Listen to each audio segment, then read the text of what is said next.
Boa noite a todos. Meu nome é Cláudio Cristóvão Pires.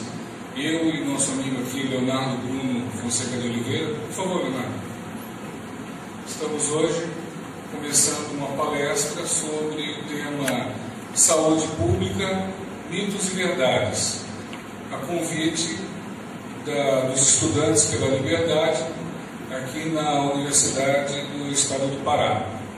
Vamos começar então por uma saúde pública gratuita e de qualidade para todos. Isso é um refrão, é um lugar comum de toda campanha política, de toda proposta que se vê hoje no Brasil. É o pensamento coletivista hegemônico hoje no país, né? Quando alguém pergunta alguma coisa, vocês podem assistir na televisão, sempre que alguém for entrevistado sobre algum problema da vida urbana, as pessoas vão dizer assim: é porque o Estado precisa fazer uma política para isso, né? Nós vamos aqui começar a colocar isso em questão. Primeiramente, a saúde pública é verdadeiramente gratuita? Quem de vocês acredita que seja? Pois é, né? Ela não é pública, ela vem dos impostos, né? Ela é financiada pelos impostos, né? Então alguém vai poder ainda dizer assim: não, mas espera, ela vem dos impostos, mas pelo menos para as pessoas mais pobres ela é assim gratuita. Calma lá, nós vamos ver que ainda não é assim.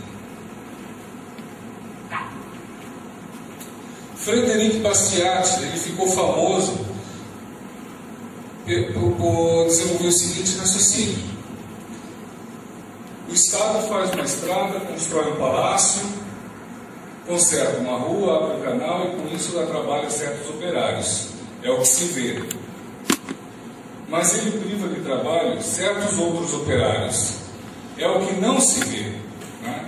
Então, nós precisamos começar a refletir sobre o custo de oportunidade. Sobre o custo de oportunidade. Ficou melhor assim? Está pegando? Sobre o custo de oportunidade. Sempre que o Estado gasta alguma coisa e as pessoas estão lá vendo e admirando porque a propaganda é massiva em cima disso, né? Está na hora dos cidadãos começarem a indagar: mas espera, o que poderia ter sido feito com esse dinheiro de uma maneira melhor? Aqui eu estou colocando mais uma citação de Henry Hazlitt, né? Ele não era economista, ele era um jornalista que acabou se tornando um economista autodidata. Ele era jornalista do New York Times, de vários outros jornais, e cobrindo notícias, ele foi acabando descobrindo essas verdades econômicas. Então, no livro Economia numa Única Lição, ele tem um trecho que ele fala assim: para cada emprego público fica indestruído o emprego particular.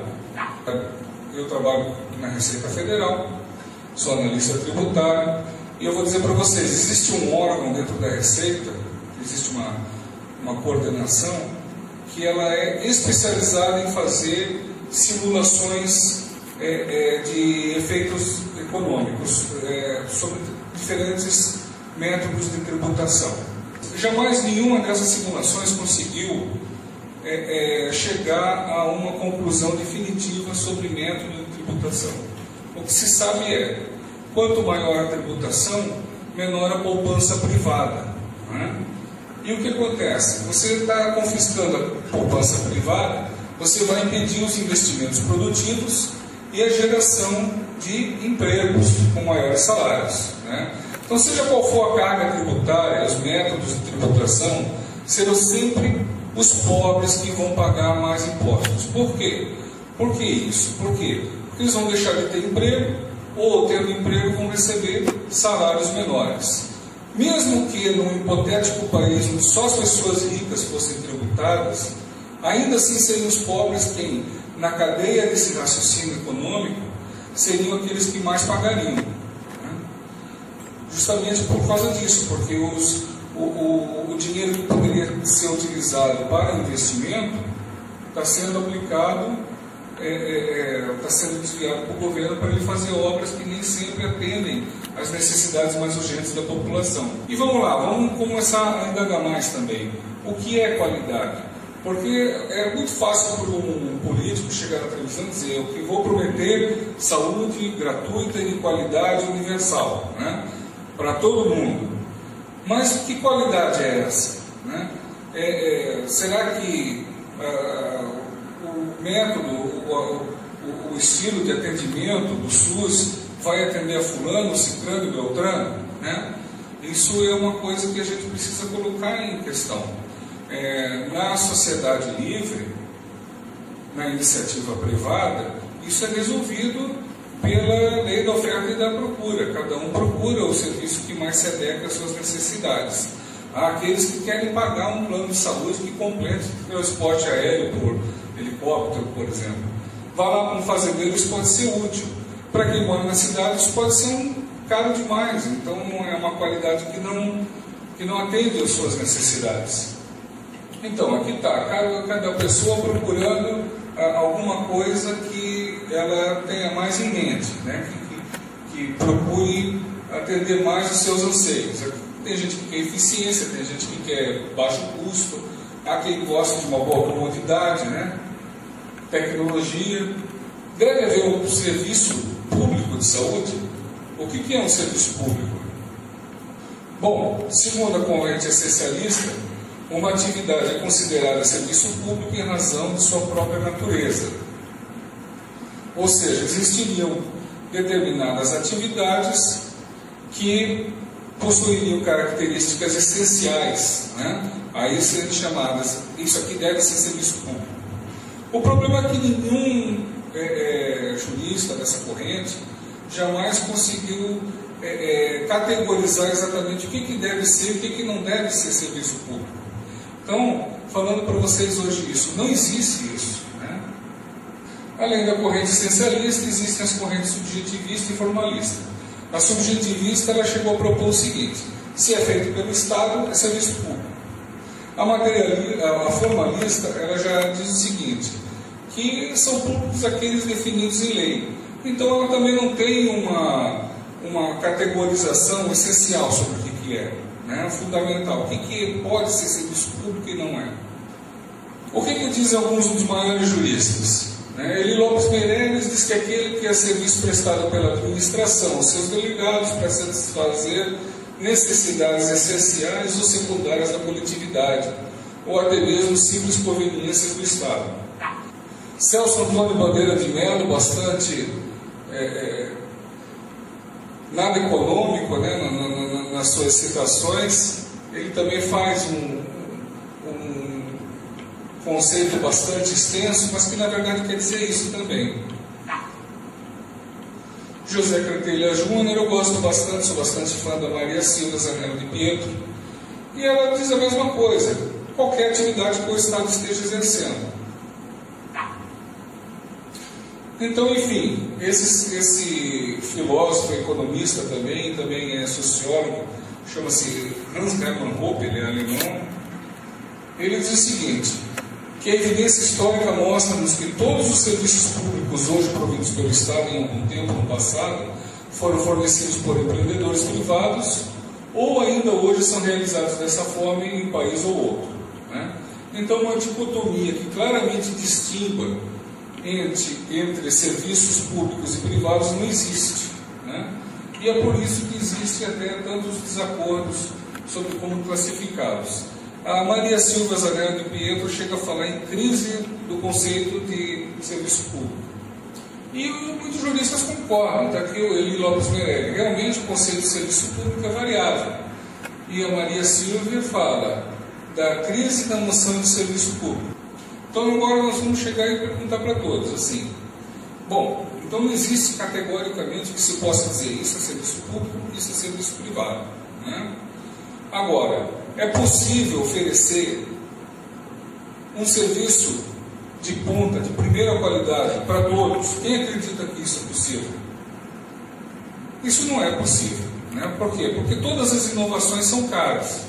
Então vamos lá, em qualquer coisa, não precisa ser só em medicina, né? vários de vocês aqui devem possuir um celular na mão. Vocês sabem quanto que custaram os primeiros celulares, até mesmo aqui no Brasil? Vocês têm ideia de quanto custava? R$2.000. R$2.000? Custava R$20.000. Tá? Custava R$20.000. Não, para falar a verdade, custava $20.000. Não existia o real ainda na época. Tá? Um celular custava $20.000 e ele era um tremendo de um orelhão. Tá? Ele era um aparelho que hoje ninguém compraria nem por um centavo. Né? Então o que acontece? Um serviço de ponta não existe, mas numa sociedade livre, tá? As pessoas que primeiro se utilizam dele, que obviamente são as pessoas mais abastadas, elas patrocinam o desenvolvimento dos produtos, né? Dos produtos, dos procedimentos médicos, no caso da medicina, para que mais tarde eles possam ser massificados para a população. Hoje em dia qualquer pessoa compra um celular bom, sem comparação com aquele que havia há coisa de 20 anos atrás, não é?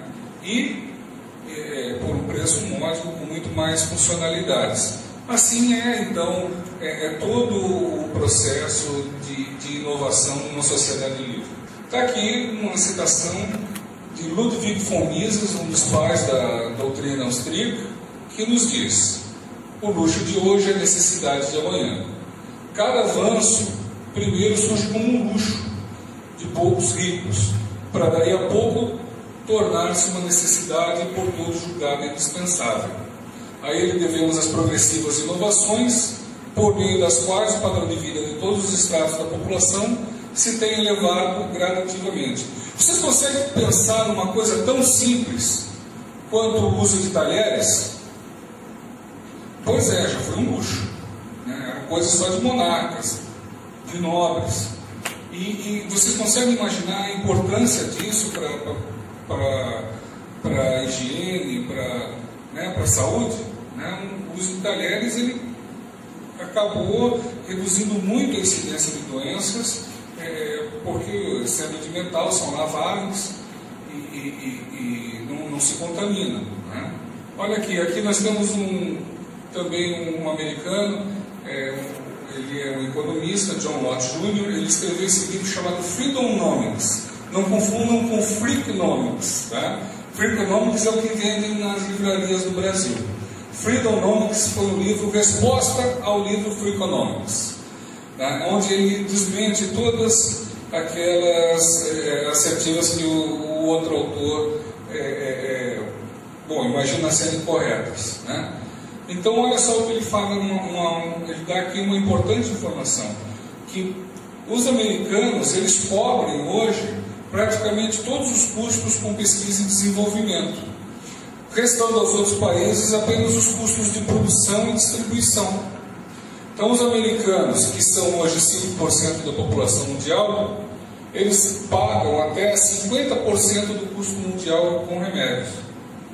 Bom, aqui eu botei exatamente uma foto de um trem na Índia, para demonstrar o seguinte: onde a oferta ela é gratuita, a demanda se estende indefinidamente. Né? E vocês estão vendo aí a questão de uma superlotação. Bom, isso é característico lá, mas é característico daqui também. Né? Então, o que acontece? Se o governo daqui oferecer realmente uma saúde pública gratuita e universal e de qualidade, o que vai acontecer? Todo mundo vai querer usar indefinidamente, né? Para qualquer dor de cabeça, o pessoal vai estar lá no posto de saúde e no hospital público. No Brasil, hoje, 25% da população se utiliza do plano de saúde. Essa média nacional ela é bastante desigual. Em cidades como São Paulo, Belo Horizonte, Porto Alegre, Curitiba, esse índice chega a ser bem mais de 80%. Né? Aqui no Pará é coisa de 5% a 10%. Possivelmente Belém seja mais do que isso. Né? E tem subido gradativamente. Está aí a tabela para mostrar que no ano de 2003 era coisa de 18% que se utilizavam de planos de saúde. Hoje são 25,5%. E é uma tendência de alta progressiva. Significa que o povo brasileiro ele considera a saúde como um bem praticamente de primeira necessidade. Eu estou mostrando para vocês agora um clipe da Abrange, que é a Associação Brasileira de Instituições de Medicina de Grupo, né, de plano de saúde, onde tem essa notícia, que eles fizeram uma pesquisa. Depois da casa própria, o maior sonho do brasileiro é dar plano de saúde à família, entre 12 objetos de consumo. Né? Eu diria até mais, se eu fosse pensar por mim mesmo, eu diria que plano de saúde é mais importante ainda do que casa própria. Aqui também, eu tirei esse clipe do jornal Bom Dia Brasil, lá também dizem, né? Isso foi uma notícia tirada em 2011, que 34% das pessoas gostariam de ter um plano de saúde. Se os serviços de saúde, então, pública, começarem a se equiparar aos serviços privados, o que vai acontecer? Toda essa massa de gente, 25% da população, imaginem vocês, deixando de produzir e pagar impostos para virarem despesas do governo. Isso vai acontecer? Não, não vai acontecer. Isso significa o quê, então? Que a qualidade do serviço público sempre vai ter que se manter aquém. É uma maneira de controlar a demanda. Tá? É uma maneira de controlar a demanda. Então, qual é a consequência disso? A consequência disso é nós refletirmos se é verdadeiro quando um político vem à televisão para falar: olha, nós vamos oferecer um serviço público gratuito e de qualidade para todos. Vocês já estão vendo então que isso é uma mentira categórica, é uma empulhação. Seja qual for o político, seja qual for o partido, todos devem entender que isso não é possível. Então, o que vai acontecer? Ele vai primeiro impor condições restritivas à fruição por seus serviços, né? Ou então ele vai começar a oferecê-los sob condições insatisfatórias. Eu acho que eu não preciso lembrar vocês que todos os dias, no noticiário local ou regional ou nacional, vocês estão vendo notícias de problemas de atendimento médico no serviço público de saúde. Faltam remédios, o equipamento está novinho lá, foi licitado, mas está na caixa, não tem ninguém que desmonte, bote para operar, o médico faltou, ou então estão cobrando dentro dos consultórios, e por aí vão as mazelas. Eu vou passar um pouco agora a palavra para o nosso amigo Conte, né, o Leonardo, e ele vai falar sobre vocês qual é a experiência nos outros países de controle da demanda.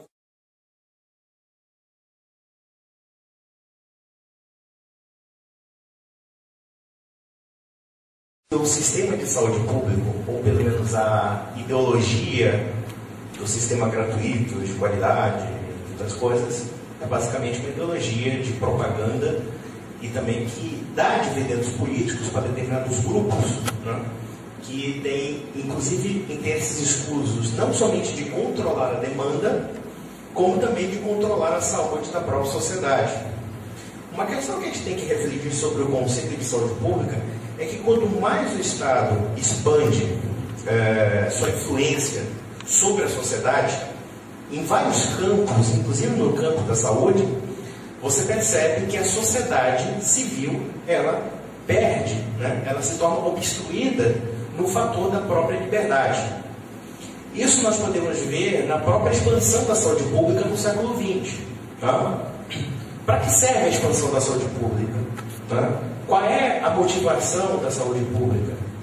Na verdade, se a gente analisar bem, ela surge no final do século XIX, de parte, né, pelo menos do século XIX, e ela tem, inclusive, uma visão utilitarista e eugênica. O que quer dizer basicamente isso? É que a saúde pública, ao expandir seus relações sobre a sociedade, ou seja, o Estado expandindo, né, o papel de interventor de como a sociedade deve ser tratada no âmbito da medicina, ele começa o quê? Fazer planos e diretrizes, muitas vezes contrários aos próprios fins da saúde. Eu falei aqui da eugenia.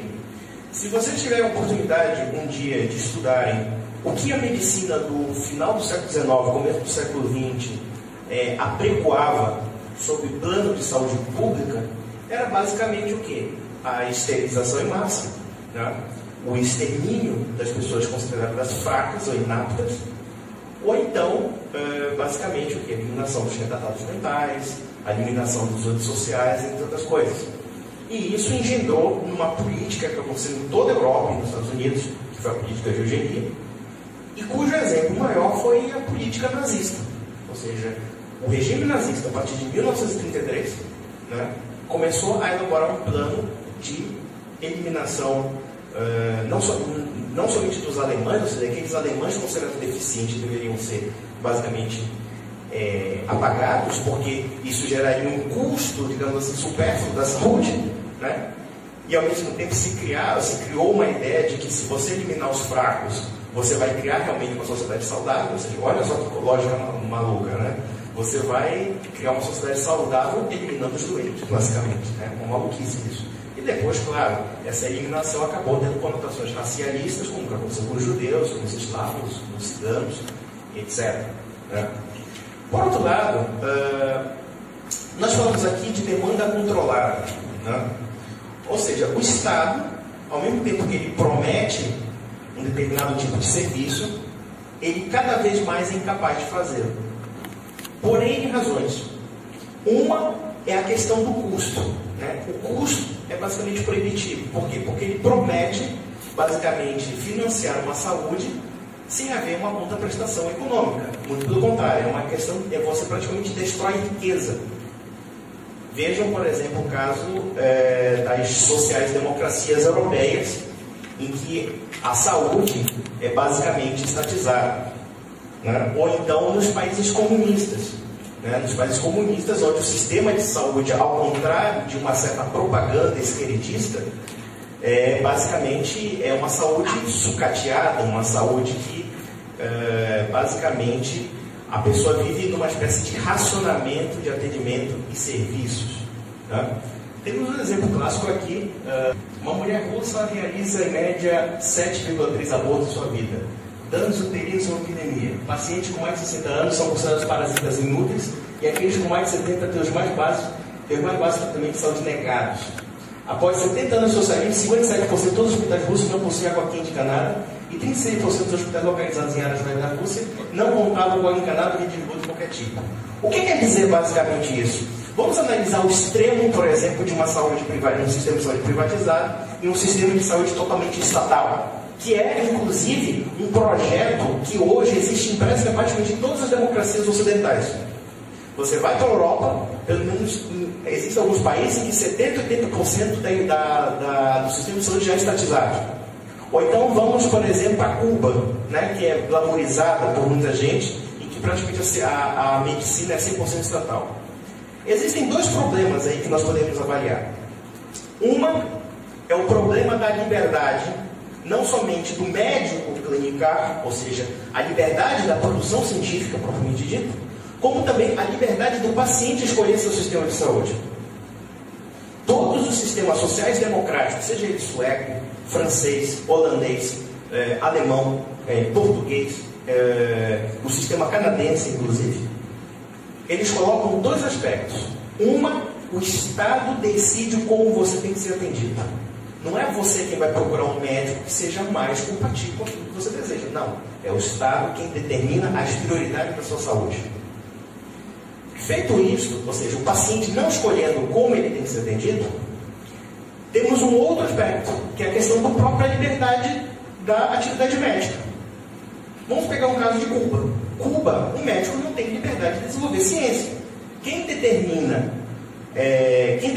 a especialização do médico ou como ele deve gerir é o Estado. É o Estado, de uma forma utilitária, é quem determina o que é saúde para o paciente, não é mais o paciente. Se você chegar num hospital desse estatal, né, e você ter um caso grave, quem vai determinar a gravidade do teu problema não é os seus olhos, não é o seu estado psicológico, não é o que você está sentindo, mas sim o que o Estado determina para você. Ele vai te dar uma aspirina e você morre em casa. ou então você morre na fila do hospital, que dá do mesmo jeito. Em suma, o sistema de saúde ocidental, eu não falo somente de Brasil, né, não falo somente de SUS, mas o sistema ocidental em geral, ele é baseado numa demagogia, num emaranhado de mentiras ideológicas, e o que é pior, né, ela é uma propaganda enganosa no sentido de cada vez mais o Estado expandir o controle sobre a saúde da população. A Grã-Bretanha foi pioneira no desenvolvimento de tecnologia para a diálise renal, mas mesmo assim possui uma das menores taxas de diálise do mundo. No tratamento de falência renal crônica, aqueles com 55 anos de idade têm um tratamento negado em 35% dos centros de diálise. Para os pacientes de 65 anos ou mais, 45% tem um tratamento negado, ao passo que os pacientes de 75 anos raramente recebem qualquer tipo de assistência médica nesse centro. Vocês percebem que, na verdade, como o Cláudio já falou, a questão da demanda controlada. E nós poderíamos falar numa outra questão, o racionamento da saúde. Quando o Estado oferece serviços, entre aspas, gratuitos, claro, para quem os recebe, é como o próprio Cláudio já colocou aqui, a demanda explode. Porque, na verdade, o Estado incentiva você não pagar nada. Ou melhor, ele onera um determinado tipo de pessoa que muitas vezes não usa esses serviços. Não é? Muitas pessoas que, por exemplo, procuram um plano de saúde privado, estão pagando um plano de saúde público. Mas é engraçado porque quanto mais você paga, mais ele se torna eficiente. Quanto mais você expande o sistema de saúde, né, você percebe que há uma disparidade entre aquilo que o Estado, de fato, oferece e aquilo que, de fato, a população necessita. Não existe vínculo em torno disso. Não? Ou seja, no final das contas, quem prioriza o que é saúde é o Estado. Né? Você não tem direito de escolha. E a tendência, se a gente não tomar cuidado com essa ideologia, é piorar. Ou seja, nós pelo menos temos uma oportunidade de planos de saúde privados que nem sempre são bons, porque muitas vezes eles são pouco competitivos. É um sistema que, pela burocracia, sofre um processo de carteirização. Né? Já existe um expediente caro que se chama sistema de saúde. Né? Você tem a burocracia estatal tributando desordenadamente a sociedade, por um lado, e por outro lado, restringindo ao máximo a procura da saúde privada. No Canadá, o governo divide a população em 3 faixas etárias: abaixo de 45 anos, entre 45 e 65 e acima de 65 anos. Aí você percebe o seguinte, quer dizer, da mesma forma que o Estado ele decide para você o que é saúde, como uma típica tirania comunista, uma burocracia comunista, ele faz um planejamento estatal da saúde, um planejamento prévio daquilo que você pode receber. É claro que ninguém aqui vai saber previamente se vai ter câncer, né? Ou vai ter uma gripe, mas o Estado já está ditando para você o que vai te dar e o que não vai te dar. Né? Ou seja, toda ilusão, aí você vê que toda essa ilusão é desmoronada pela realidade da propaganda, né? Você tem uma divulgação massificada, coletivista, né? Que nega ao indivíduo de escolher o seu próprio tratamento de saúde, e por outro lado, milhares, se não milhões de eleitores são enganados com essa propaganda enganosa. Para você ter uma ideia só sobre a questão do Canadá, eu estava fazendo uma pesquisa na internet, 70% do sistema de saúde canadense tem uma influência indireta do Estado. Lá é o seguinte, o sistema, assim, os prestadores de serviços, como no caso os hospitais, eles são privados, só que eles são subsidiados pelo Estado. O que na prática dá no mesmo, porque no final das contas, quem determina, em último caso, como a saúde deve ser direcionada é o Estado, porque quem tem dinheiro é quem comanda. Né? Ou seja, o Estado é basicamente a demanda e não a sociedade. É isso que nós temos que ter em conta. Por mais que o Estado pague um serviço privado, né, como se fosse público, propriamente dito, na verdade é ele quem determina a diretriz da demanda, e não o cidadão comum. Hoje em dia, nos Estados Unidos, existe uma campanha pela estatização do sistema de saúde norte-americano. Uma vantagem que o sistema norte-americano demonstra com relação aos sistemas públicos que existem na Europa, no Canadá e no próprio Brasil, é que, na verdade, não existe um sistema público de saúde nos Estados Unidos. Na verdade, uma boa parte desse sistema ele era gerido pelas leis do livre mercado. E aí a gente pergunta, como é que ficam os pobres, como é que ficam, né, os velhos? Existem dois programas de saúde nos Estados Unidos chamados Medicare e Medicaid. Esses dois programas, o que eles fazem? Se você não tem condições de pagar um plano de saúde, o Estado reembolsa o hospital. A vantagem desse sistema é que, embora exista uma certa margem mínima de prejuízo, na verdade, o que acontece? No final das contas, a grande maioria do povo americano paga o seu plano de saúde. Tem condições de pagar. Primeiro porque o mercado norte-americano é um mercado competitivo, o que dá margem, por exemplo, a planos de saúde baratos.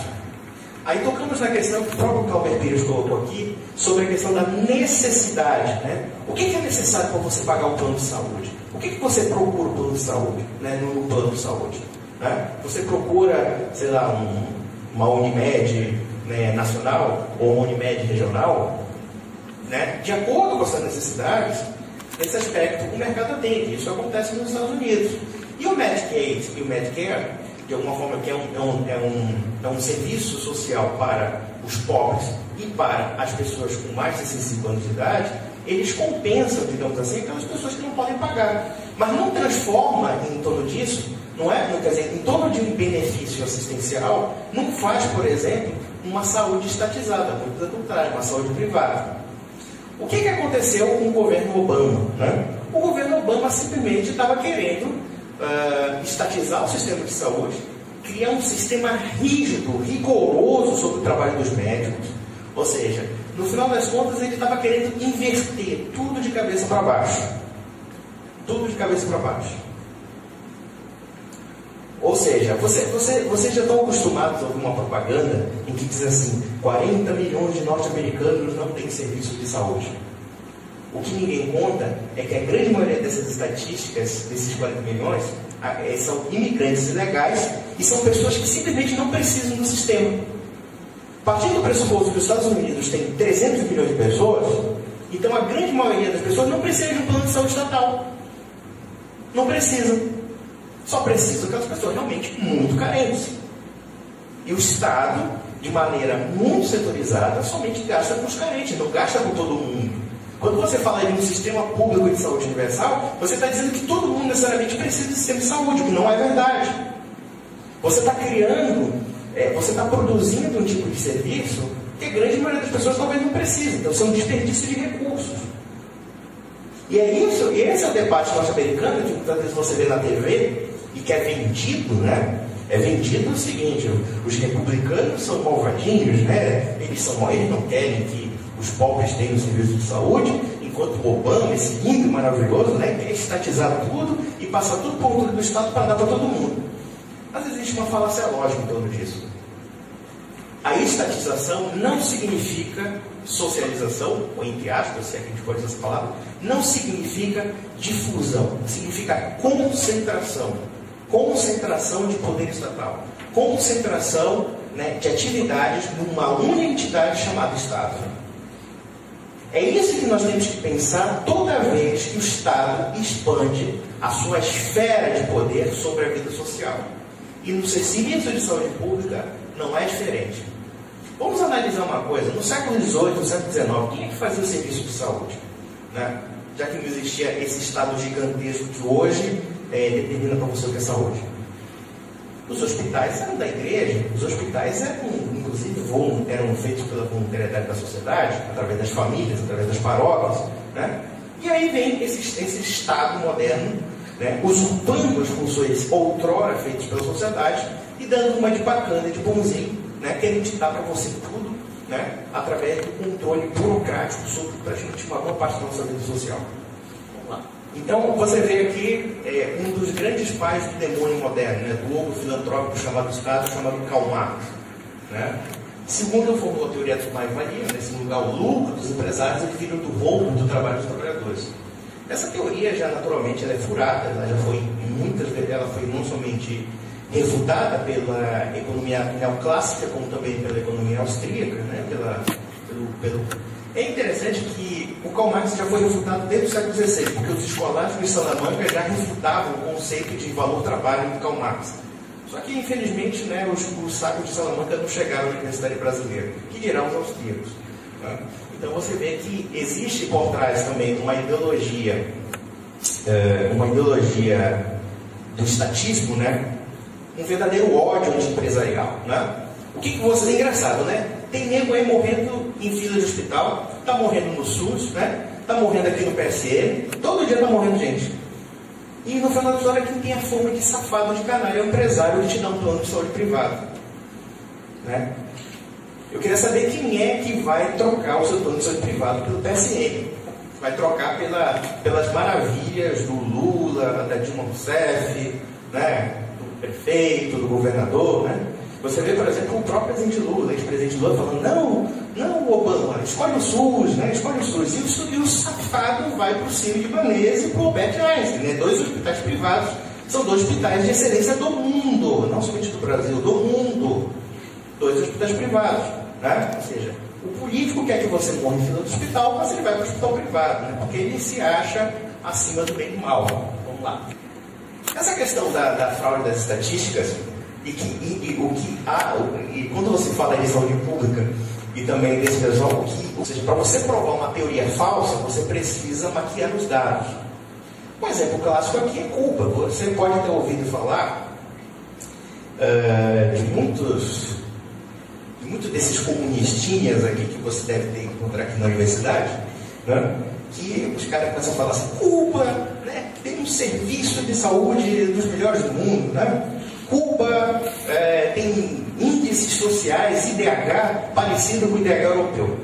Ora, se você acredita na propaganda de uma ditadura que não admite liberdade de imprensa, que não admite conferição de dados estatísticos realmente imparciais, realmente você está dando um papel de burro aí. Né? Na verdade, obviamente que as estatísticas de Cuba são falsas. Né? Não correspondem à realidade, por exemplo, da saúde pública cubana. Qualquer pessoa que chega em Cuba sabe que o sistema cubano de saúde é pior do que o brasileiro.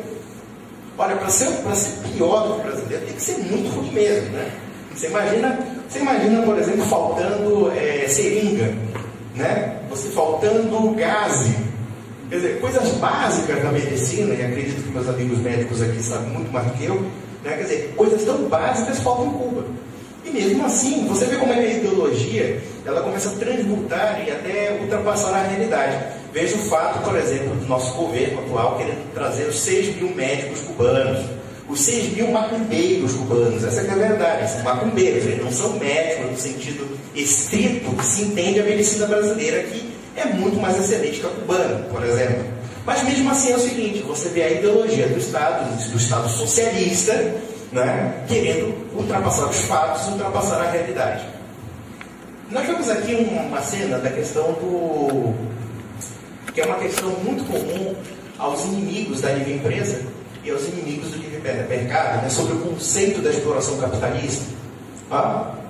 Será que isso é verdade mesmo?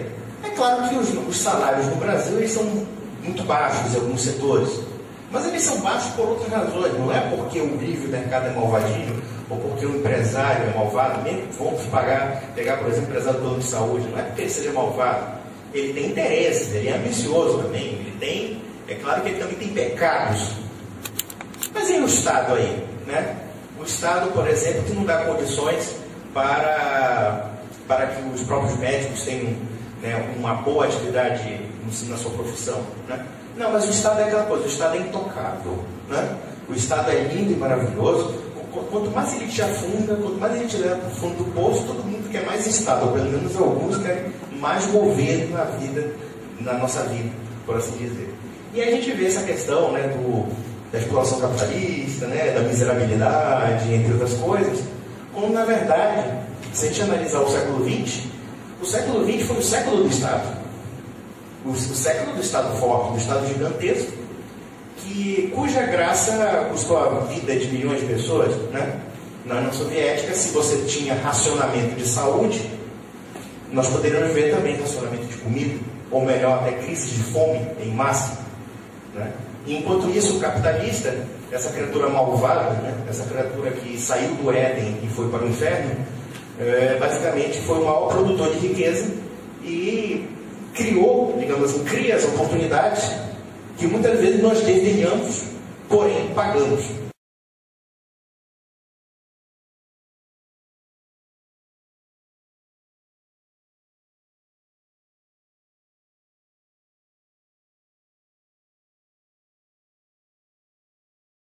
Eu vou pedir para retornar mais uma vez para mim poder fazer um destaque nisso. Ludwig von Mises, ele faz aqui ele desmente uma mentira que é disseminada por toda a mídia, por toda a literatura, em todas as escolas e faculdades. É de que na Revolução Industrial, na época da Revolução Industrial na Inglaterra, as mamães e as crianças elas eram exploradas pelos empresários gananciosos, a ponto de terem que trabalhar 14 horas por dia. Vejam bem, é muito fácil você contar uma mentira falando só coisas verdadeiras, desde que você consiga ocultar o cenário e as condições da época. A Inglaterra, ela vinha de uma população de 5 milhões de pessoas. Quando essa população chegou a 6 milhões, o país começou a entrar em colapso. No governo monárquico daquele tempo, já tinha alguns programas de benefícios para as pessoas mais pobres. Naquele tempo, isso no século XVIII, 17 e 18. Mas a situação somente piorava, né? Eles viram que dar benefícios fazia o quê? Fazia as mães terem mais filhos e a situação já estava havendo uma crise de fome por toda a Inglaterra. Foi com o advento da Revolução Industrial, então, que essas pessoas que antes viviam, principalmente na área rural, puderam ter pela primeira vez na vida a oportunidade de comprar um sapato, colocar o filho na escola e até comprar comida importada, como por exemplo o café brasileiro, né? Então a situação era essa. Um plebeu inglês daquele tempo, ele vivia sob condições duríssimas, ele passava a vida inteira comendo repolho, era a comida que tinha na Idade Média para eles comerem. Essas pessoas elas passavam com uma única peça de roupa por toda a vida. Não havia nenhum atendimento médico, nenhum, né? As pessoas viviam de curandeirismo. De repente começaram então a ter empregos com salários melhores e começaram a produzir coisas baratas. E olha só, hoje, né, se nós formos ver, uma pessoa relativamente pobre tem um padrão de vida melhor do que os reis e monarcas daqueles tempos, né? Mal e mal você tem na sua casa energia elétrica com as comodidades dos aparelhos elétricos, televisão, rádio, coisas que qualquer pessoa pode ter, né?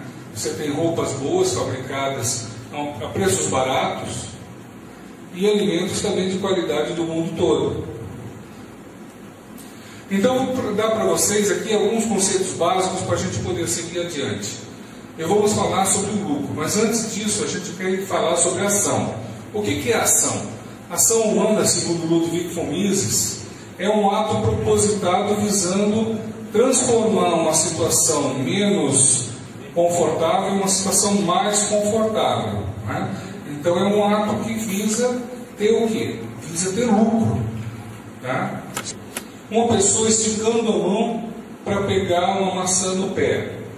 Olha só, o esforço que ela está tendo está demonstrando o seguinte, que mesmo uma ação tão simples quanto essa tem um custo, né? E o que isso representa? O lucro é a própria maçã, né? Então quem pratica qualquer ação, e veja só, isso é um conceito categórico que é independente de ideologia, né? Mas mais adiante eu vou mostrar para vocês o seguinte, que quem faz uma ação obviamente ela quer ter o benefício da sua atividade, né? Imagina, ninguém chega com um peixe e joga na água para colher uma isca, né? Isso não existe. Trocas também são uma qualidade de ação, né? Uma troca é uma relação de desigualdade. Sempre que alguém chega e troca alguma coisa, é porque valoriza a coisa do outro mais do que a sua própria.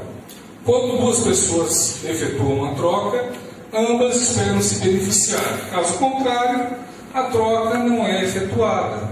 Então vejam só qual é o conceito assim, basilar de liberdade de ação, liberdade das pessoas, né? Ou seja, quando uma pessoa não vê que uma determinada troca não é vantajosa para ela, ela simplesmente deixa de fazer.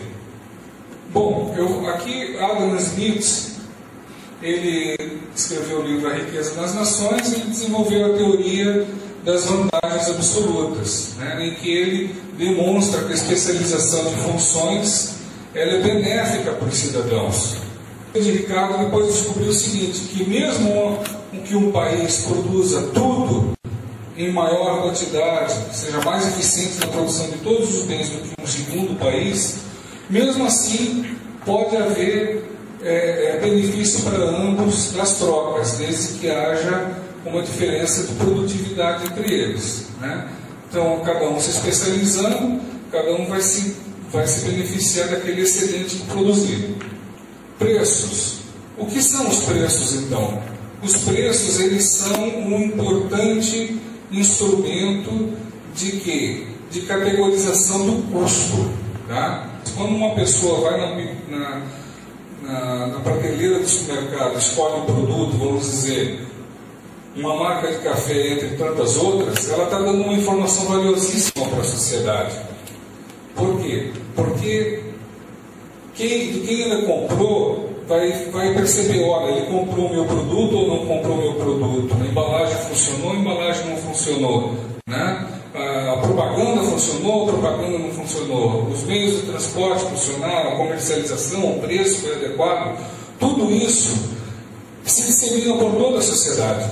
Então, eu quero colocar isso aí claro para vocês, porque existe uma alegação das pessoas que são adeptas do coletivismo de dizerem que a sociedade é anárquica e que é preciso que o Estado coloque a sua mão forte para que possa haver um planejamento da economia com vistas a economizar-se duplicações de esforços e desperdícios. Mas não é verdade isso. Na verdade é que aqui nós temos uma coisa que a gente fala, é o planejamento interativo. As pessoas entre si, cada uma fazendo seu planejamento particular, ajuda no planejamento global como um todo. Já a intervenção estatal, ela provoca um efeito contrário. Ela provoca uma distorção nessa cadeia de informações. Então, quando o governo chega e decreta uma política de preços mínimos ou de preços máximos, ele vai estar necessariamente criando demanda ou afastando a demanda, né? E isso o que acontece? Provoca uma distorção do mercado e o mercado pode até continuar funcionando, mas ele já vai perder da sua eficiência. Ludwig von Mises, um dos grandes méritos que ele teve foi justamente esse. Ele previu isso antes de acontecer, né? Ele fez a previsão de que a União Soviética iria entrar em colapso justamente por falta de preços. Eu quero avisar aqui vocês o seguinte: existia um órgão da União Soviética que era responsável por fixar os preços. Havia uma tabela de mais de 1 milhão de preços. Todos esses preços, eles eram politicamente escolhidos, né? Então eles diziam assim: o operário tem que ganhar cada um 1 quilo de farinha a 20 centavos de rublos, né? Obviamente o salário era fictício e os preços também eram fictícios. Então, para demonstrar que o operário poderia comprar 1 quilo de farinha e todas as coisas que o governo permitia que poderiam acontecer, ele fixava os preços dessa maneira, de uma maneira política. Mas o país em si, ele acabou indo para o buraco. Por quê? Porque ele não sabia o quanto custava produzir as coisas que ele distribuía para a população, quando ele distribuía. Agora nós vamos passar a analisar, então, vamos sair desses conceitos preliminares e vamos entender o seguinte: tributos não geram direito subjetivo, né? O próprio conceito de tributo, no Código Tributário Nacional, tem algum aluno de direito aqui? Quem é que pode citar o conceito de tributo? Né? Não pegaram ainda essa matéria, né? Tributo é o conceito de imposto, aliás, desculpa. Imposto é o tributo que ele tem como premissa nenhuma vinculação com nenhuma atividade do governo, tá? Ou seja, você vai pagar impostos esperando genericamente que aquilo vai se converter em benefícios públicos. Mas não existe da parte do Estado nenhuma obrigação de dizer: eu vou aplicar na saúde, eu vou aplicar na educação. É o Estado quem vai definir isso. Orçamentos, né? O orçamento privado de um hospital, de uma clínica, do médico, ele é um orçamento direto. Ele tem que prestar o serviço em contraprestação que recebe em dinheiro. Já o orçamento público, ele é completamente diferente. Por quê? Justamente por causa dos tributos, dos impostos, né? Então o que acontece?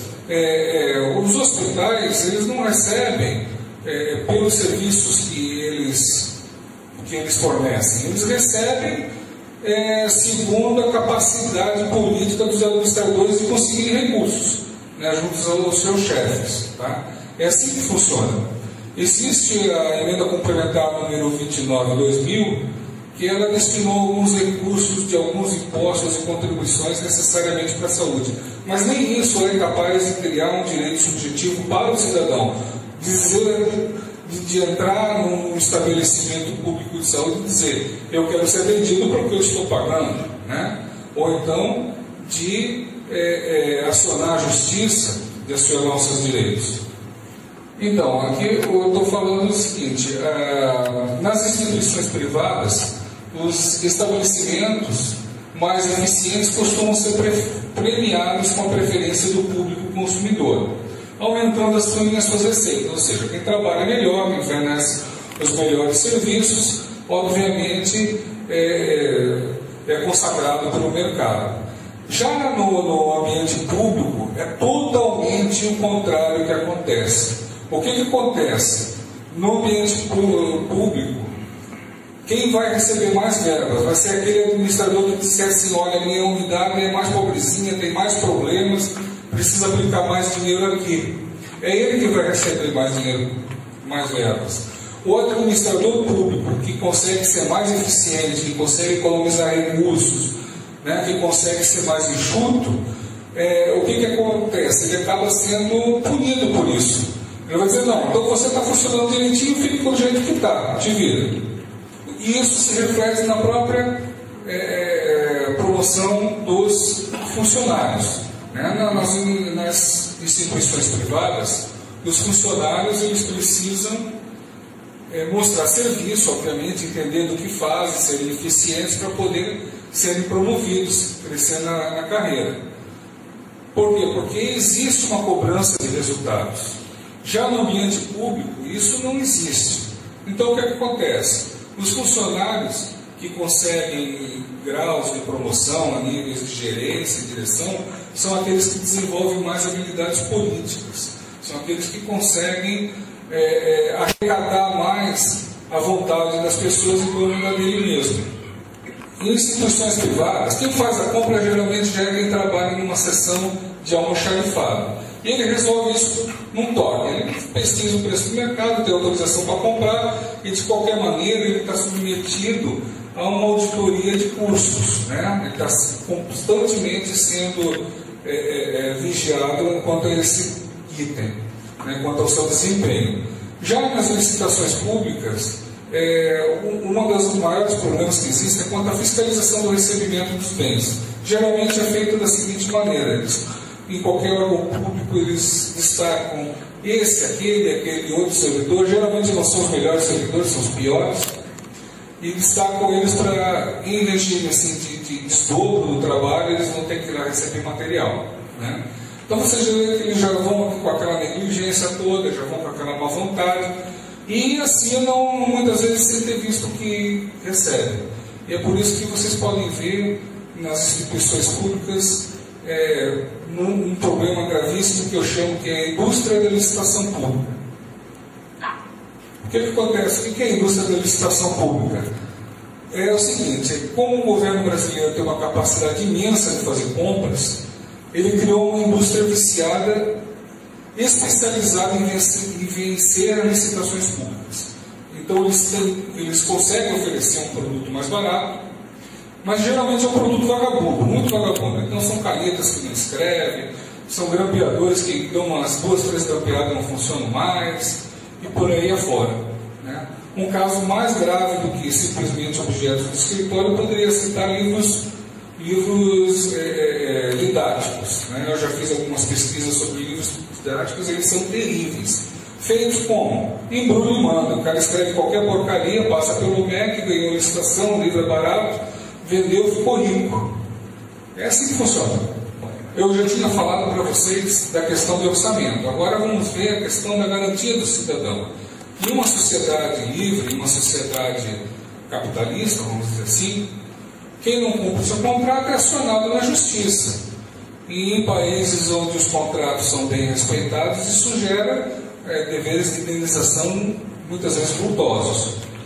No Brasil, o que você vai fazer? O que a pessoa, o seu João da Silva, quando entrar na porta lá da Santa Casa e tiver a esposa dele negada de receber tratamento médico? Ele vai chorar, né? Ele vai chorar, e se ele tiver sorte de aparecer um liberal, de parar por lá, vai mostrar as mazelas dele, vai explorar a desgraça dele, e é isso que fica. Se eles comoverem o Ministério Público vai lá, faz uma ação contra o Estado, depois o governador, o prefeito diz que tudo vai melhora por um dia ou dois, depois volta tudo a mesmo. Numa sociedade livre, você tem um plano de saúde, você tem o direito de escolher seu médico. Em alguns planos de saúde, mesmo médicos não conveniados podem ser contratados, né? O meu próprio plano de saúde é assim: se eu quiser escolher um médico fora do meu plano, eu posso escolher e depois eu sou ressarcido pelo valor que o plano de saúde paga por ele. Mas e o plano de saúde? Como é que fica isso, né? Você tem que ir para o posto de saúde do seu bairro, e se de repente você não se dá bem, porque olha só, veja só, o relacionamento de um médico com um paciente, isso é uma coisa que vocês devem ter bastante experiência com isso no futuro de vocês, é como um relacionamento de um padre com um ofertante, não é? É uma coisa bastante íntima, uma coisa que depende até de empatia.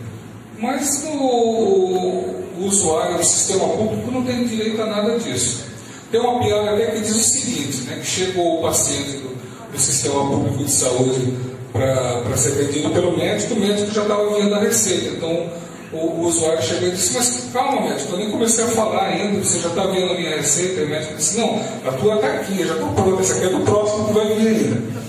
Conselhos de classe ligados à saúde, eu consegui pensar nesses aqui: Conselho Federal de Medicina, de Psicologia, de Enfermagem, Farmácia, Odontologia e Biomedicina. Se algum deles não tiver contemplado, eu peço desculpas, né?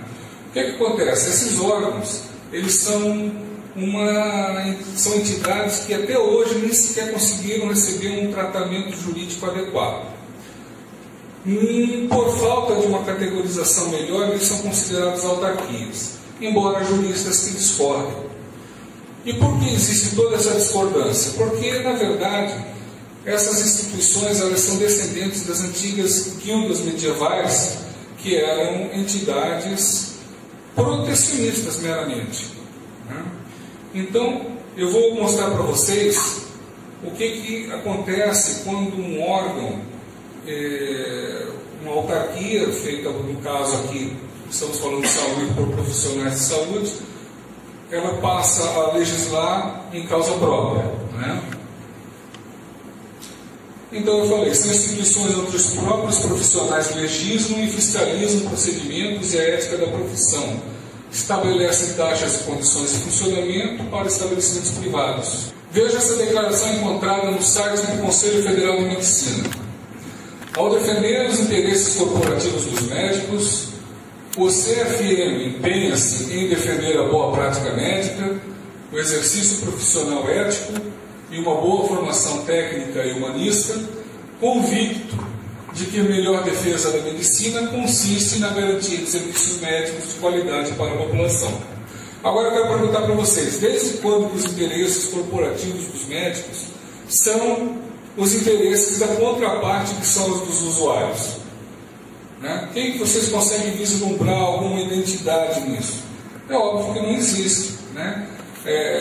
Todo contratante e contratado são partes antagônicas por definição. Pronto, aqui eu quero mostrar para vocês o caso do médico Roger Abdel Mansi. Alguém aqui conheceu esse senhor aqui? Conhece o caso dele? Ele era um médico bastante consagrado lá em São Paulo, um médico obstetra, que ele foi inúmeras vezes acusado de abuso contra mulheres. Tá? Eu estou mostrando para vocês o preâmbulo da sentença de condenação dele. Ele foi condenado 51 vezes. Tá? E em 4 vezes parece que foi duplamente qualificado. Tá? Não, 56 vezes, sendo 4 delas duplamente qualificado. Tá? E eu analisei toda a sentença e vi o seguinte também, que o próprio promotor admitiu que isso foi o pico do Everest aqui, foi a ponta do iceberg. Tá? Por quê? Porque centenas de mulheres preferiram engolir isso a seco, não falaram nem para os maridos. E tem mais, pelo menos 16 vezes essa sentença fala sobre o Conselho Federal de Medicina. Em pelo menos 6 delas, o que aconteceu? As pessoas depuseram na justiça que fizeram queixa no CFM e não deu, além de não ter dado em nada, os funcionários do CFM zombaram essas pessoas. Então vocês imaginam o estado de uma mulher que sofre uma agressão dessa, sofre um abuso desse, vai de boa fé, né, para uma instituição que a princípio existe para proteger a ética, a ética da profissão, e acaba sendo zombada por isso. Tá? Olha aqui, isso aqui é uma notícia do Correio Brasiliense, de 300 denúncias, volta por favor, de 300 denúncias, apenas 2 médicos foram caçados pelo CRM. Correio Brasiliense, isso foi no Distrito Federal, para prescrever.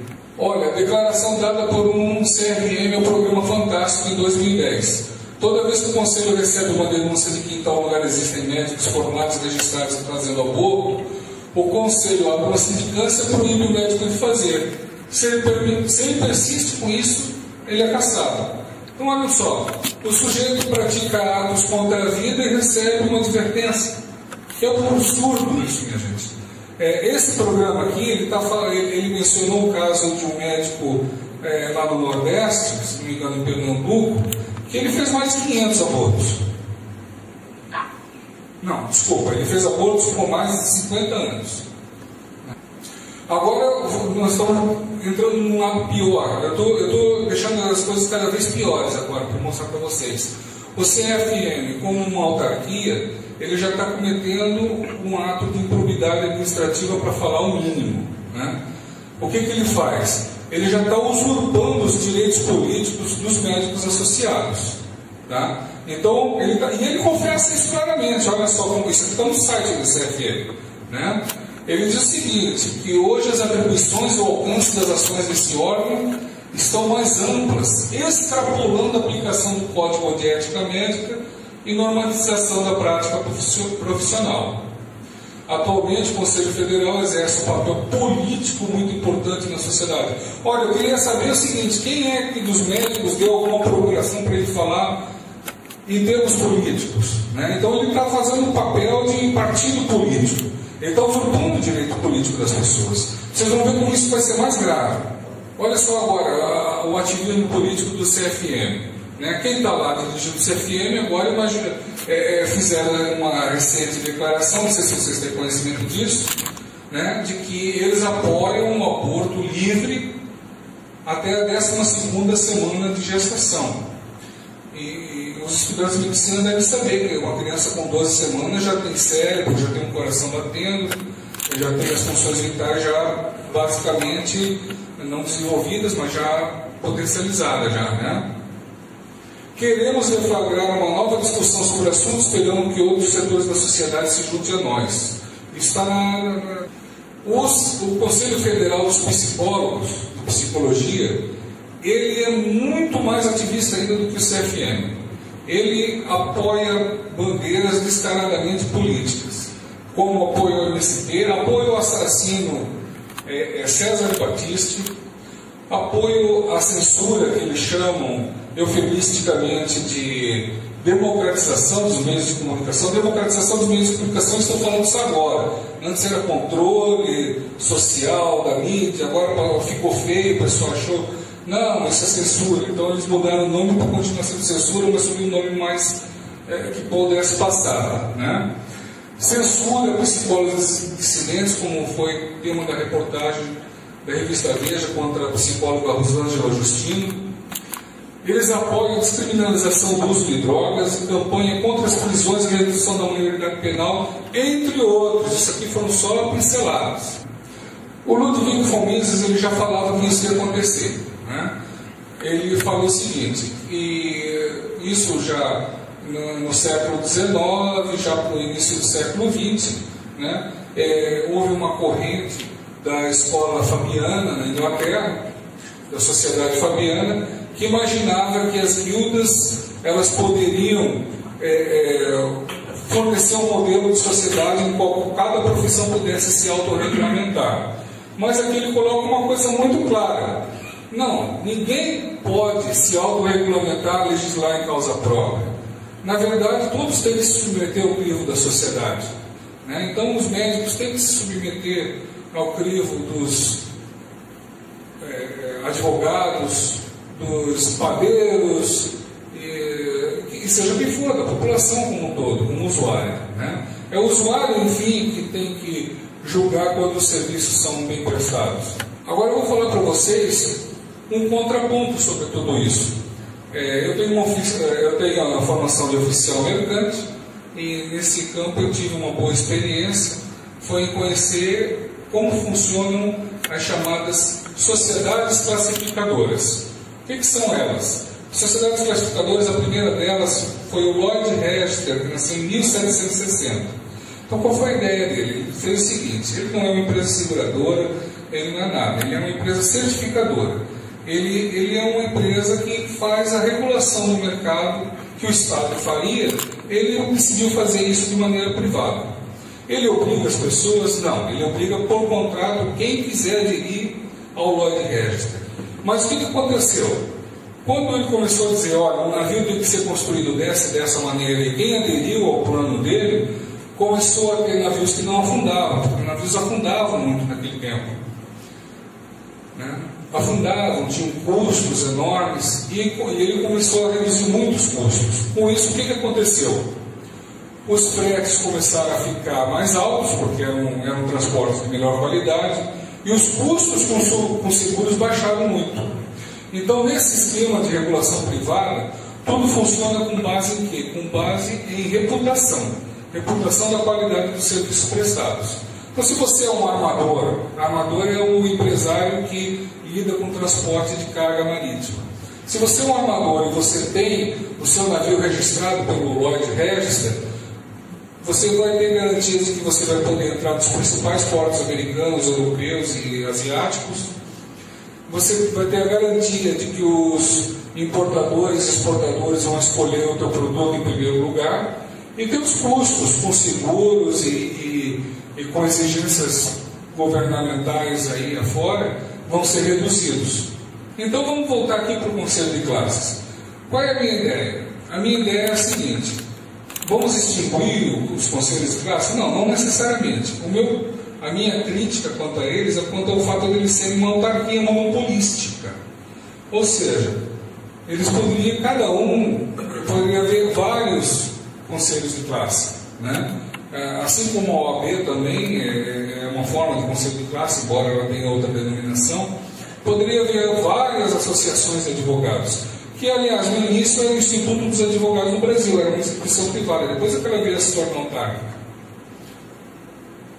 E aí você teria algumas grandes vantagens. Por exemplo, hoje, se alguém é vítima de mau atendimento médico, de erro médico, como é que ele vai conseguir, de forma idônea, contratar um médico para fazer uma perícia dele, se ele vai ter que enfrentar o CFM, que é uma entidade monopolística? É claro que isso não vai acontecer.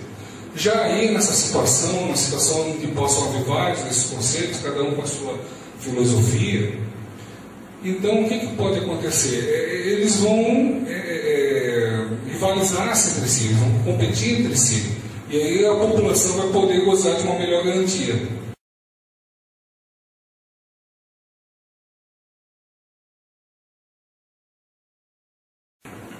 Bom, falamos sobre a questão da intervenção estatal, né?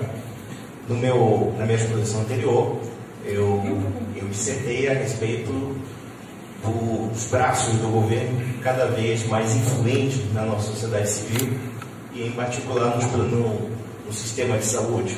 Ou seja, o Estado, em nome de nos proteger, muitas vezes de nós mesmos, né? Porque nós somos umas criancinhas mimadas e o Estado é o sabe tudo, naturalmente que cada vez mais a burocracia estatal, no seu enlouquecimento coletivo, ela cada mais se crê, né, defensora da sociedade, ainda que a revelia dos seus próprios desejos, dos seus próprios anseios. Bom, nós temos aqui a pergunta principal: a intervenção estatal na vida privada é correto o Estado tutelar os cidadãos?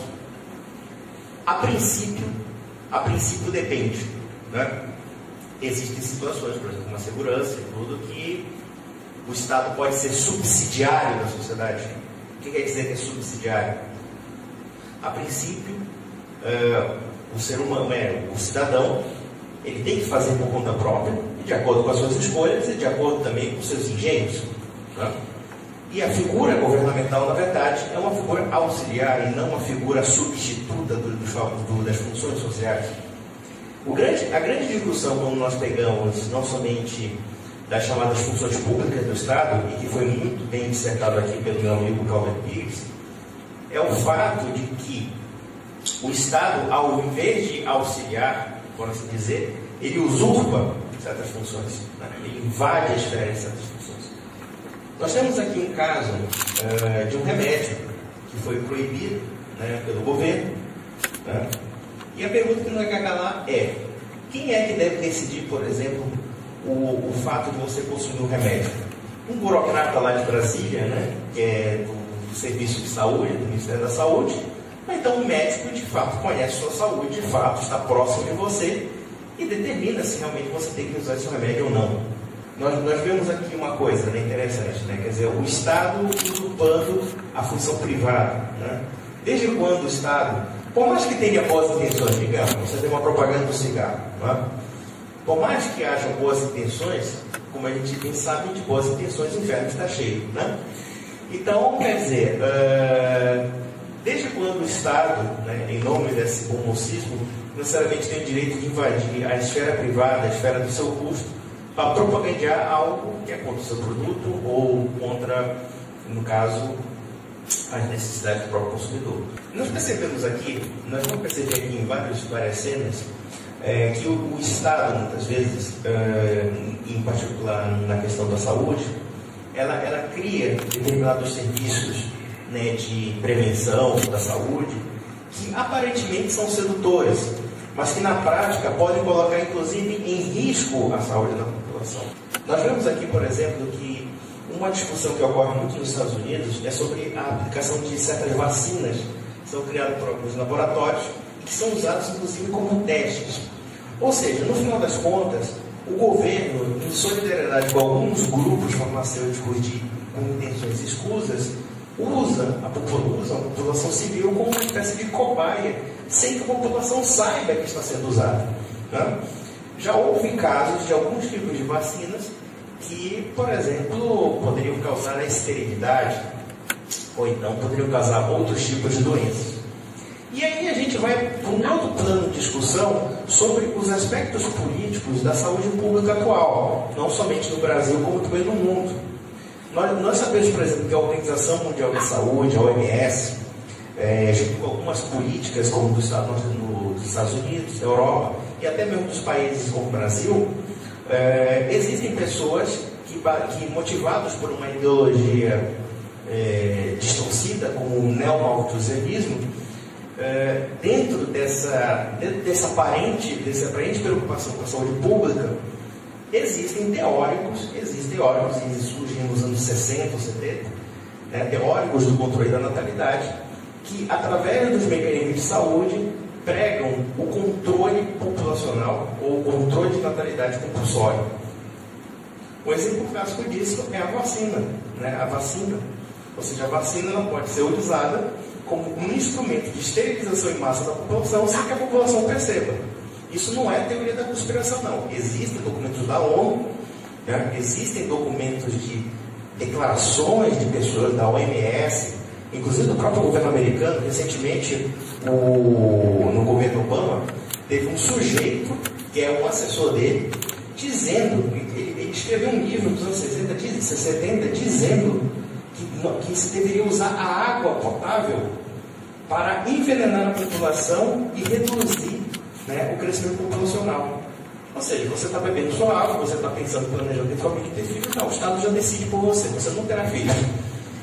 Simplesmente vai te envenenar, vai te intoxicar, vai esterilizar você compulsoriamente, em nome de teorias, muitas vezes translocadas, que acreditam, por exemplo, numa espécie de apocalipse mundial, de um apocalipse de falta de recursos na natureza.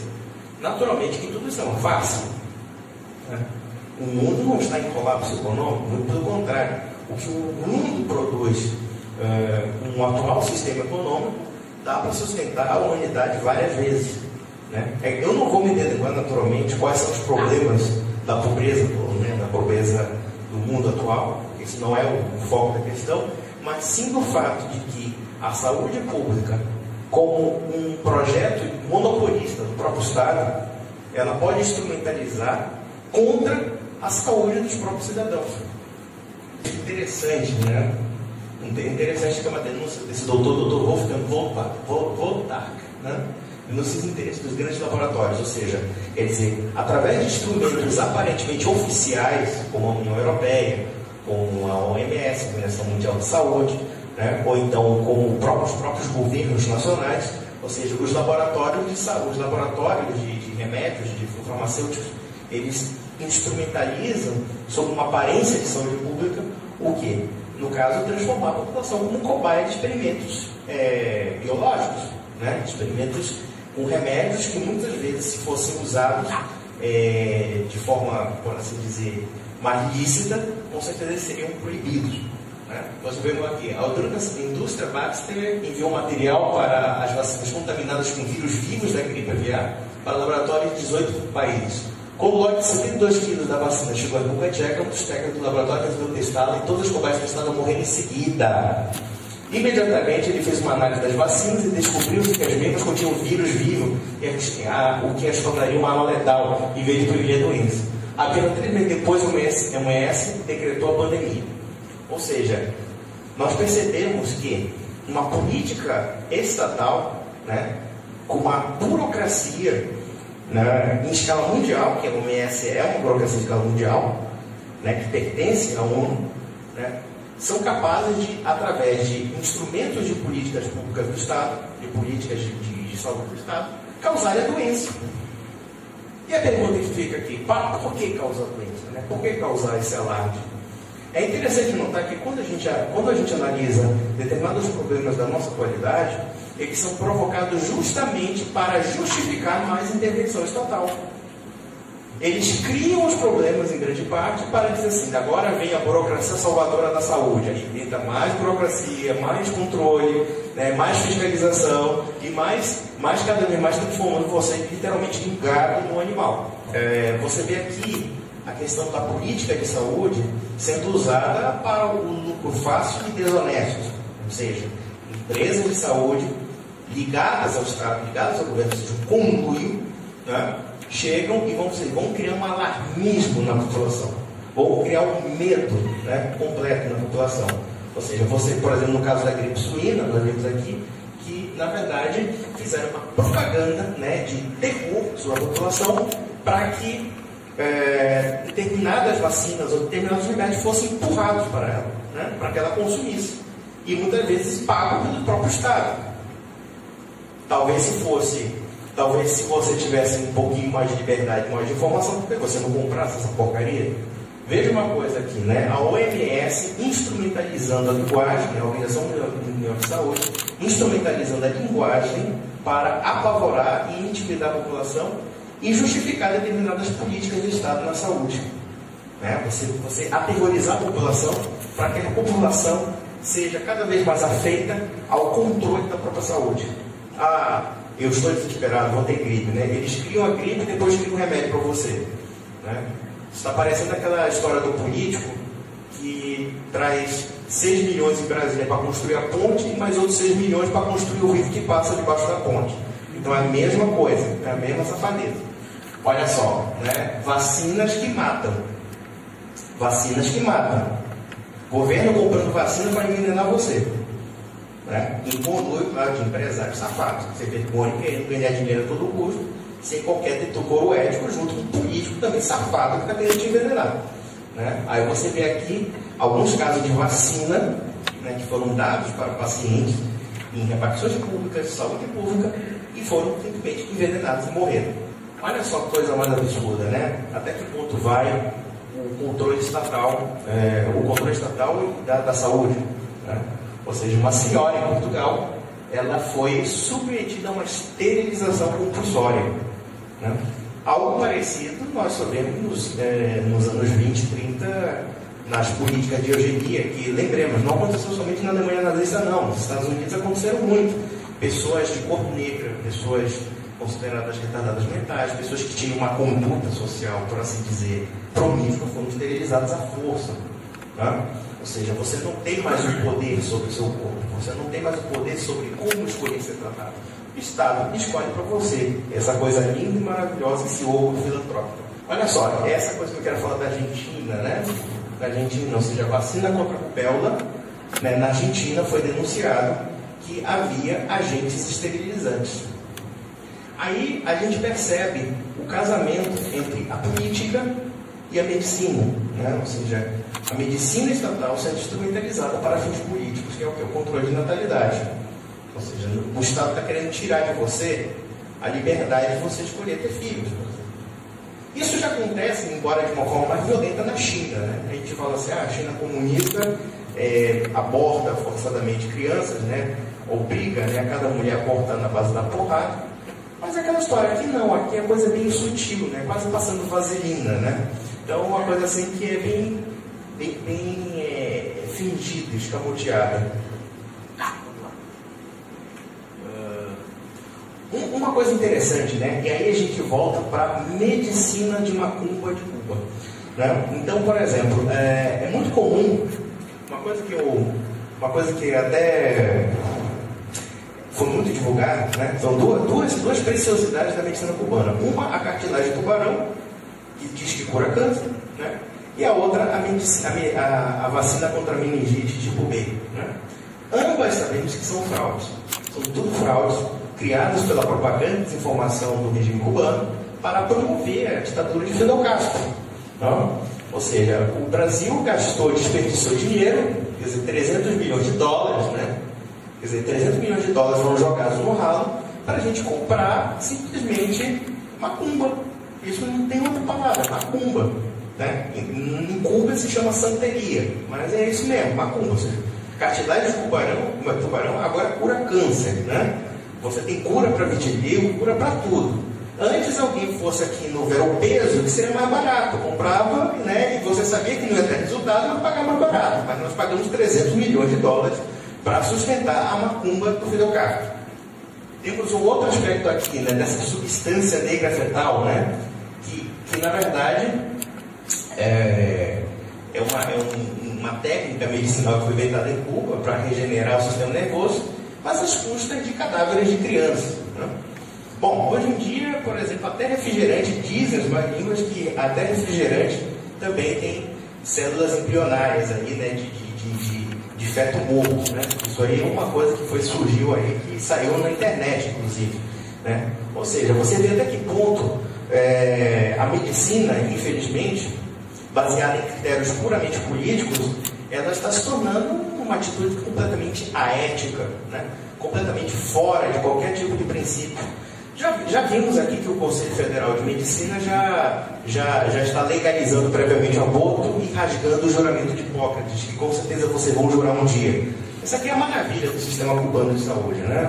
Olha só, que coisa linda, né? Tudo cai aos pedaços, você vai, sei lá, fazer uma cirurgia com uma barata caindo em cima do paciente, né? Teia de aranha, coisa linda, coisa assim que é a casa da família Adams aqui, viu? Vamos lá. Olha só que coisa linda, olha só, já pensou um banheiro desse? São confortáveis apartamentos, né? Isso aqui é a maravilha de Cuba. Isso aqui é a melhor medicina do mundo, segundo nossos amigos do PSTU, do PT, do PCdoB, né? Naturalmente que eles não vão aí, né? O Lula vai para o Sírio-Libanês, para o Albert ele não é tão burro. Quem foi burro mesmo foi o Hugo Chávez, esse aí morreu. Aí agora dá para entender por que ele morreu. Olha só, isso aqui é o hospício psiquiátrico em Havana. Isso aqui é a maneira como a saúde pública cubana trata seus pacientes. Olha, nós não estamos muito longe de chegar a esse nível, não. Vamos lá. Olha aqui. Esse aqui é um hospital. Você vê como é que são tratados os pacientes, né? Os pacientes estão jogados aí como se fosse bagulho, né? Assim, bota no quartinho de empregada, pronto. Acabou. Olha, esse aqui é um sistema. Esse sistema aqui, na verdade, é um asilo, né? Se não me engano. É um asilo. Então você vê o estado de saúde dos velhos, né, sendo maltratados, praticamente abandonados aí ao relento, né, e esperando somente a morte, uma morte inclusive indigna. Aí vemos aqui um outro hospital, né, você vê que realmente ninguém trocou a descarga, né, soltaram um barco e deixaram aí no tempo. Entendeu? Ou então, olha só que coisa linda, olha só esse hospital aí. Já pensou esse hospital aqui, maravilhoso? Vocês trabalharem nele aqui? Olha só. Aí quando você vê aquele aluno aqui que deve ter aparecido aqui, né, no curso da UEPA, da UFPA, assim, e veio o filme do Michael Moore, né, eu queria ver esse gordo safado morrendo no hospital dele. Ele merece esse safado sem vergonha. Olha só, coisa maravilhosa, né? O carro usando. Olha só, o Che Guevara ali, viu? Olha só, esse pessoal devia morrer no hospital desse, né, quando defender uma coisa dessa, botar asta da vitória sempre e morrer aí. Olha só, farmácia, olha só, farmácia popular em Cuba, olha só, não tem nada, só tem macumba, né? Aí você apela, né, às mães de santo, aí talvez elas curem mais do que a medicina do Fidel. Vamos lá. Pronto. Bom, eu vou encerrar aqui, né, vou encerrar já dando minhas últimas palavras. A conclusão que nós chegamos aqui é que, no final das contas, a saúde ela tem que priorizar, acima de tudo, o indivíduo, o cidadão. E nós temos que repensar sobre todos os conceitos que nós estamos vendo sobre saúde pública. Né? Quase todos os projetos que visam a essa mitificação da saúde pública são projetos de controles sociais, projetos de controle sobre a saúde, e projetos cada vez mais que nos escravizam, né? No sentido de sob uma armadilha de bom mocismo e sob uma armadilha de bom samaritanismo. Né? Então, naturalmente aqui, que quando nós falamos que nós defendemos a iniciativa privada e defendemos o sistema de saúde privatizado, nós não estamos aqui afirmando que os pobres devam ser desamparados. Eu penso que, inclusive, o sistema norte-americano, que hoje em dia está sendo estatizado na porrada pelo Sr. Obama, ele é um modelo viável, né? Ele tem um modelo viável, ou seja, as pessoas, a princípio, pagam, aquelas pessoas que têm condições de pagar, pagam seus serviços privados da maneira como lhe convém. E aquelas pessoas que não querem, o Estado poderia até ajudar. né? Ou seja, quer dizer, defender a iniciativa privada não é ser contra o pobre. Defender a iniciativa privada é justamente pensar no nível de eficiência, né? Não somente na realocação de recursos, como também uma área de saúde um pouco mais digna, né? Que não fique matando pessoas em filas de hospital, ou então deixando pessoas ao completo abandono, quando na verdade nós estamos pagando muito caro por esse abandono. Muito obrigado. Nós procuramos aqui dar pinceladas, obviamente que numa exposição, ainda que tenha sido talvez um pouco longa, né, existem muito mais casos de abusos estatais contra os cidadãos, mas o que eu queria era alertar vocês quanto à consciência médica, quanto à liberdade do indivíduo de não aceitar que no seu corpo seja injetada nenhuma substância, ou que uma mulher seja obrigada a fazer uma esterilização, um homem uma vasectomia, né? E que também todos pensemos no quanto esses países, apesar de fazerem propagandas políticas demagógicas, transformam o ser humano de finalidade em meio. Não é por outro motivo que os governos, vocês viram, governos até de países desenvolvidos, Canadá, Estados Unidos, Grã-Bretanha, estão tratando pessoas velhas, deixando elas à míngua. Por quê? Porque elas não são mais engrenagens que funcionem, né? Então, quando eles veem que o custo-benefício de manter aquela engrenagem já rota, desgastada, já não presta, então vai para o descarte. Porque isso aqui, na mentalidade deles, é o corolário da mentalidade coletivista, tá? Da mentalidade onde as pessoas são engrenagens no sistema e não fim em si mesmos. Bom, dito isso, eu queria agradecer pelos estudantes, pela liberdade, pela oportunidade que nos concederam, e querendo vocês entrar em contato conosco, façam sempre o que quiserem. Nós vamos publicar também esse material, o pessoal dos estudantes podem publicar também, viu? Quando assim que for editado, você pode deixar no site de vocês, e podem entrar em contato conosco por e-mail para tirar qualquer dúvida ou para convidar para fazer qualquer outro evento. Muito obrigado.